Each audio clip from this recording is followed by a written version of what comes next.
I didn't start riding motorcycles until I was 35 years of age. I always was interested in motorcycles. I always thought they were cool. I always loved the idea of, motorcycle travel. I was a huge fan of Long Way Round, for example, and the thought was always in my head to get one. But I never got around to it until I was in my mid-30s, as I said. I was living in Alice Springs and several of my housemates were Taiwanese, and they all travelled and commuted around Alice Springs on 50cc scooters. And that's how I got my first experience on two wheels. I saw them flying around town on the little 50s and thought to myself, that's actually not a bad idea. So my first motorcycle was actually a 50cc two-stroke Piaggio scooter. That's her there. I had that for about 4 months when I ended up selling it on to a Taiwanese lad that lived around Alice Springs. But I think I'd been bitten by the two-wheel bug.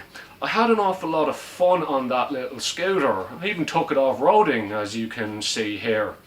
And at that point, I decided I was going to get my motorcycle license. It's worth mentioning that you can ride a 50cc scooter in the Northern Territory on a car license, so I didn't actually need to get a motorcycle endorsement to ride it. So I ended up doing my motorcycle course in April, it was 3 years ago actually, at the beginning of this month, so April 2017. And the next day I was just looking around the motorcycle dealerships in Alice Springs when I spotted a Kawasaki Eliminator VN250 for sale. It was a little bit rough around the edges, it was missing a mirror, it had a few scrapes and dents on it and what have you, but it was $2,000, it rode absolutely perfectly, so I bought it. I loved that bike.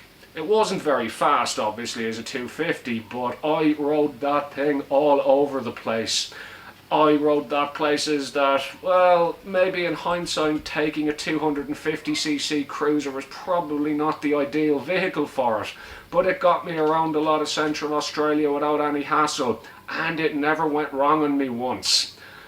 I really missed that bike, and a part of me wishes I could have kept it, but, obviously I guess financially don't have the luxury of owning multiple motorcycles at the moment, so it is what it is.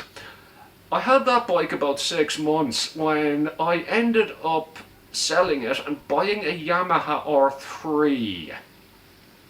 And those who have been following this channel a long time, that's probably the bike you originally know me from riding. It was a fantastic little bike. It was surprisingly accommodating for a man of my size who's like 6'3.5" and 14 stone in old money. It's metric here.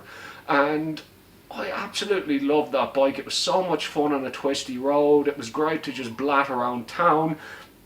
And I took that on some fairly big spins too. I at one point rode it from Alice Springs to Tennant Creek, which is 500 kilometers, which is a pretty good innings for a 320cc sports bike. My arse was in absolute tatters at the end of it, of course, but she did it. I kept the Yamaha for about 1.5 years before I ended up buying the V-Strom. And look, if you've been watching this channel a while, you know my thoughts on the V-Strom, and you know how much I absolutely love the thing, and you know where I've been going and what I've been doing on it. So basically that's my history of two-wheeled vehicles. Anyway, let me know what bikes you've had over the years in the comments. I'd be curious to see what you've all had over the years. And I'm going to nominate a few other motovloggers to maybe make a video similar to this. Oh, hang on, we have a visitor. We have a Riley. So yeah, I'm going to nominate a couple of other motovloggers to make the same video as this, if you feel like it. So, Hippodrones, What Would Grant Do, and Benno's Shed. I'd be interested to see what sort of two-wheeled vehicles you boys have had over the years. Anyway, that's it from me. I'm going to leave it there for today. Catch you all again soon. Good luck! Say goodbye, Riley. Say goodbye. Gives a kiss. Gives a kiss. Kiss. Kiss. Good boy. He's a bit shy on camera. Says.